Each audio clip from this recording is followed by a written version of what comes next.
my loves, and welcome back to my channel, or welcome to my channel if you're new. Hi, hello, my name is Loey, and today I'm really excited because it's been a really long time since I have sat down and responded and read and reacted to some of you guys' true scary stories. Specifically, I wanted to read some about Ouija boards, and I don't know why I got into a weird mood. I wanted to hear some Ouija board stories, and so I asked on Twitter if you guys could send me some to read in a video. And one of my new favorite horror creators here on YouTube, Nihongo Johnny, responded to my request with his own scary true Ouija board story, and so I DM'd him on Twitter and asked him if he wanted to do a collab for this video because I love his videos so much. There's a story I've never told you guys about a Ouija board experience, and I basically wrote it up and I sent it over to Johnny, and yeah, so he's gonna be reading my Ouija board experience in a video. That is like crazy to think about. Like, he's going to be reading you guys my story in his part of our collab. I think that's so amazing. You guys, please support smaller horror creators. Johnny has 1,000 subscribers, and even though I know that's an amazing accomplishment, I know that he deserves so much more than that. And you guys can sit back and say that you knew him when he is a huge horror creator. So go and show him some love. I will have his video linked down below. Again, he's gonna be reading my scary story. Please show him a lot of love, you guys, both because I think he's amazing and I really want his video to do amazing and I want him to see so much love and so much support, but also because it's the first story I've ever written where I know it's gonna be like read in a video like this. I don't know, I'm so nervous and so excited. And yeah, let's get right into your true scary Ouija board stories. The first one I'm going to read is from Johnny himself. My friends and I were in high school and we came across a Ouija board at Toys R Us. We wanted to try it out and see if it really worked. There were 3 of us in my basement with the board on the floor, and we began asking the usual questions you might see in any movie. Hello, we greeted. The planchette slowly began to move, and I accused one of my friends of pushing it. My friends both let go, and I felt with my own hands that the planchette was moving on its own, almost as if a magnet was pulling it from underneath the board. How many people are here? We then asked. 4, the board answered, even though there were only 3 of us. We then continued to ask, are you alive? And the planchette moved to no. Are you nice? We questioned further. No, answered the board. I remember at this point the air felt heavier and my heart began to beat a little faster, sort of like that flight or fight response.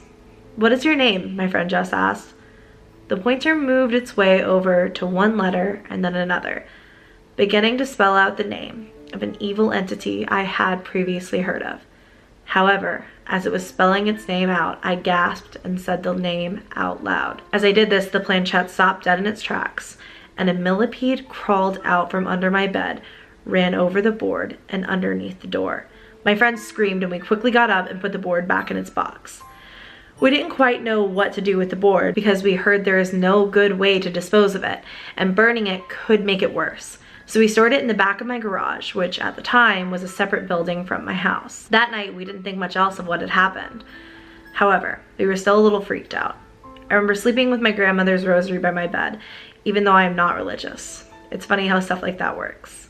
The next day when I woke up, my mom called me from outside. There was a decapitated baby rabbit left merely inches from the porch steps. I can tell you that this is the first time anything like this had happened, since at the time I lived close to a city, so wild animals usually never hung around. The following week, I remember getting really ill, to the point where I had a high temperature and couldn't get out of bed for days. The illness slowly got better, but lasted for weeks. My friends, however, were fine. From then, not much else happened. However, whenever my dogs went downstairs, they would start shaking and run up right away. If I had any guests stay in the basement, they always reported getting creeped out, especially by the dark hallway in the back. And almost everyone reported having nightmares each night that they stayed in the basement. One time my little sister slept in the basement and she said she had a horrible nightmare. And when she woke up, the closet door opened up and there was an old woman sitting there. Thinking about something like this happening still freaks my entire family out to this very day. We even had one of those old walkie-talkies from the late 80s or early 90s, and one day when we turned it on in the basement, there was an angry male voice swearing and screaming for a long time. The screaming wasn't really directed at anyone. It was just meaningless, vulgar phrases. It's been about 10 years now and I no longer live in that house. Since then, I have no contact with the owners of the house, so I do not know whether or not this stuff still goes on. Literally, so freaking creepy.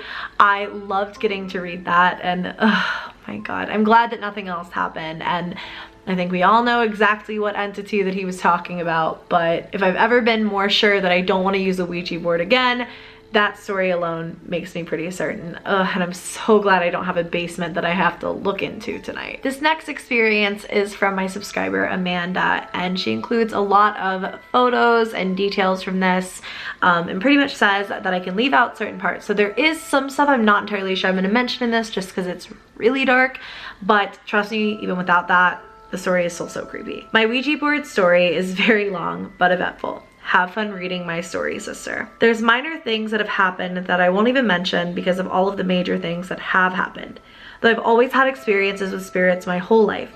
Last spring got very bad. It started when I played the Ouija board with my brother. He didn't believe in it and hardly seemed interested, so I gave up waiting for answers and I just put the board back in my closet. That's when the bad stuff started happening. At first, it came to me in sleep paralysis. I woke up staring at my closet, and although my room was black, I could see a figure blacker than black, and it was walking towards me. I tried screaming and kicking, but was unable to move. When he got right up in my face, I saw a bright flash, as if someone took a picture right in my face, and I could move again. Some nights later, I woke up again. I was staring at my ceiling, and once again, unable to move. I knew the man I saw before was in my room. I couldn't see him, I could just feel him.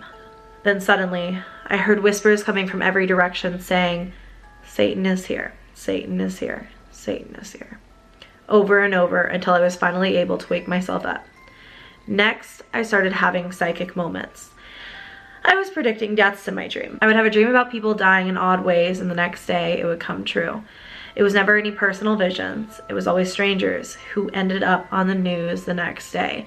Side note, if that ever happened to me and then I had to see it on the news like that, I would lose my mind. Sometimes I would say, do, or think about things that I never would have before, and then something relating to that would happen. I had abilities and it wasn't anything I could use for good.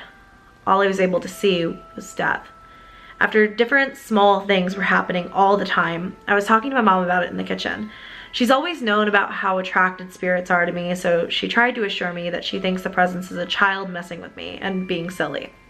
I was so frustrated because I could deal with all the spirits before, but this was just evil. I knew it was something bad. Right before I went into my room, she said, "I don't think it's bad. It hasn't hurt you." I went into my room feeling defeated.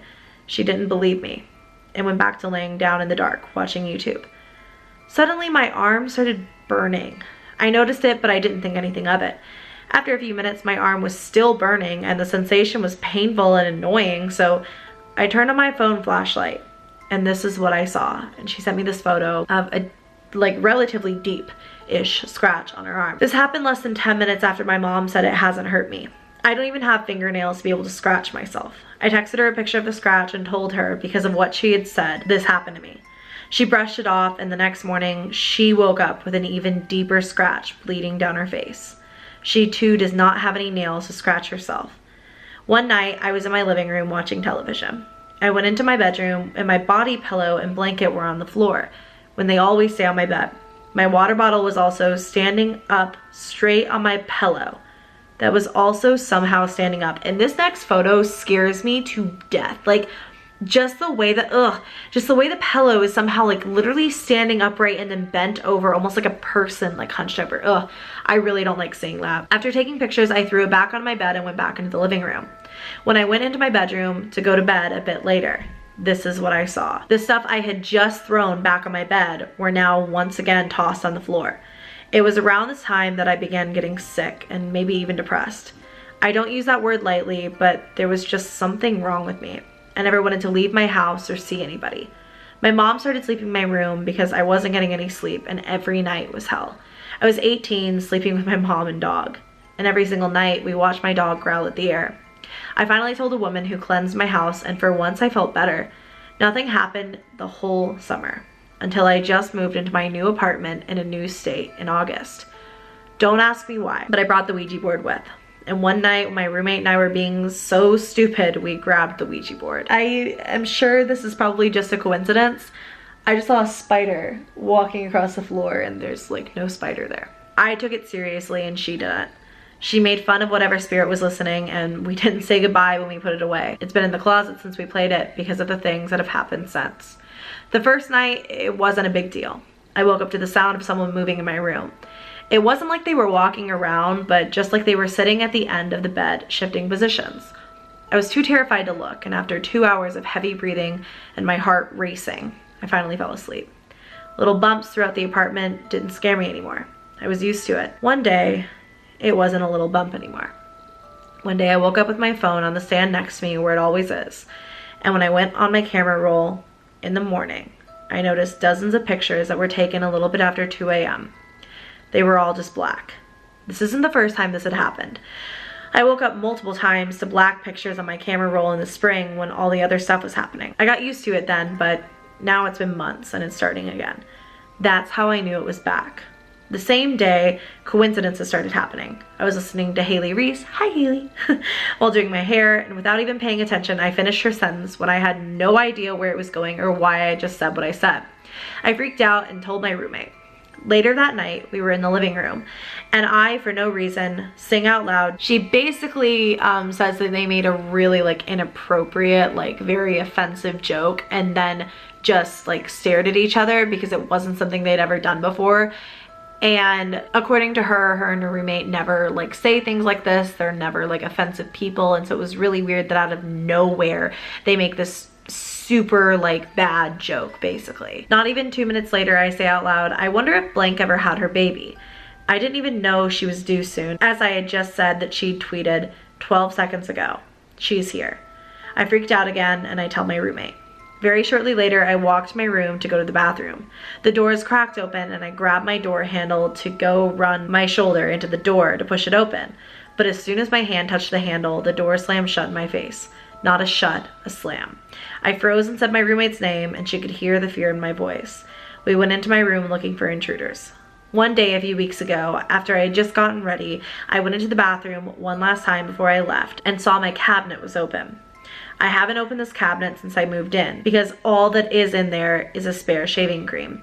I kicked it and tried every possible movement to see if maybe I ran into it or to try to somehow explain how it was open. I told my mom and then shut it. The next day, I, again, was ready to go to school, and as I sat up in my bed to leave, I noticed something that made my heart stop. The cabinet was open again, the exact same way. Now, I know I didn't touch it. The most recent thing is about the scariest. About a week ago, I woke up and got ready for school, like always, and noticed the same burning on my left leg. I looked at it and gasped. It wasn't one scratch, it was many, and they burned. I still don't have nails, and I would remember scratching myself this viciously. I told my mom and roommate about it. Later that night, I showed my roommate in person. I specifically showed her how it was only on my left leg and showed her my right leg was untouched. After showing her, I sit right down next to her, and I'm on my phone. Not even 5 minutes later, my untouched right leg starts burning. I have felt this pain before, and I am scared to look down. When I do, this is what I see. This leg had nothing on it when I showed my roommate 5 minutes ago, and this cut had actually drawn blood. And this is where I'm at now. My roommate has her own experiences as to what's happened to her in this apartment, but these are mine. I can honestly say that this story just made me feel so uneasy, to say the least. Like, made me feel so uncomfortable the entire time. I just got this vibe that this is a very, like, obviously people can make up stories or whatever, but this one seems so real to me, and this girl truly seems like she's being like tormented by this thing. So honestly, if any of you guys have recommendations for her, please leave them down below. And honestly, the best thing I can tell you to do, girl, is do not pick up that Ouija board again. Just leave it alone and hopefully bless your space, cleanse your space, and I hope it gets better for you. Okay, so next we have one from my subscriber, Gabrielle, who says, this isn't something that happened directly to me. It happened at a party that was at my best friend's house. So obviously I won't be able to explain how scary it truly was for the girl that it happened to. I was probably 8 years old, and my best friend's older sister was having a Halloween party. So of course, being the younger, annoying sibling, we just had to be involved. Later in the night, around 11 p.m., 4 girls started playing the Ouija board on the front porch. When they asked who they were talking to, it spelled Satan. They then asked who he wanted, and he spelled out one of the girls' names. We'll call her Cindy. The girl started crying and freaking out. From what I understood, her family was Catholic, and she had recently told her parents she didn't believe in God. So this really freaked her out. My friend's parent then called Cindy's mom to come pick her up and everyone else. That night the board was buried somewhere, and to this day I'm not sure if anything ever happened to Cindy. Personally, I think there was just a spirit who wanted to mess with all of us. I'm a huge fan. Love you so much. I love you, and thank you for sharing that story. I'm not gonna lie, I can't imagine if Cindy was here telling us that. This next story is from Eliza, and she says, "Hey Loey, the story is my mom's. It's relatively short. I've always been discouraged from using a Ouija board in any circumstance. I have no desire to use one based on experiences that I have heard about. If I include names, I will change them in the story for my family's sake. Here is her story." So this is apparently her mom's story. "My mom and my aunt were stationed somewhere far away from home. I can't remember for the life of me. Japan, maybe? They were bored in the barracks one night and decided to make a Ouija board by drawing it on a piece of paper. They used a coin as the planchette. My mother did not mention whether they used a set of rules or not. They placed the planchette on the paper, and after some time, the planchette grew so hot that neither of them could touch it anymore. Keep in mind that they were playing on a cold concrete floor. When they tried playing again and nothing else happened, they crumpled and threw away the paper board and laid down to sleep. My mom was on the top bunk and my aunt was on the bottom. Both of them were facing the door. My mom recalled that she saw an African-American man in uniform walk through the metal door into the room. She watched him walk in, look around, and then said to my aunt, 'Hey, Marge, are you still awake?' 'Yeah, I am.' 'Do you see him?' 'Yes, Al, but don't talk to him.' My mom said that after a minute or two of the man standing and looking about, he just walked back through the door to the hallway. She went to check the hallway and there was no one there except for the guards posted. She said that it was not possible because men were not allowed in the women's barracks, especially that late, unless they were the guards. Also, the women's section of the barracks was on the top floor, so she would have seen him walking down the stairs when she checked outside. Nothing has happened since relating to the Ouija board. I have plenty of stories if you would ever like to hear them." And she just basically writes me this really sweet letter. I love you so much, Eliza, and I would love to hear any more stories that you have. That's where I'm gonna leave this video off, you guys. What do you all think of these true scary Ouija board stories? Do you want me to do more videos like this? If you do, make sure to send me any and all scary experiences you have to my Storytime Gmail down below. It is LoeyLaneStorytime@gmail.com. Love you all so very much. Thanks for watching the video. If you did enjoy, give it a thumbs up, and please subscribe to my channel if you haven't already. I love you guys, and I'll see you in my next video. Bye.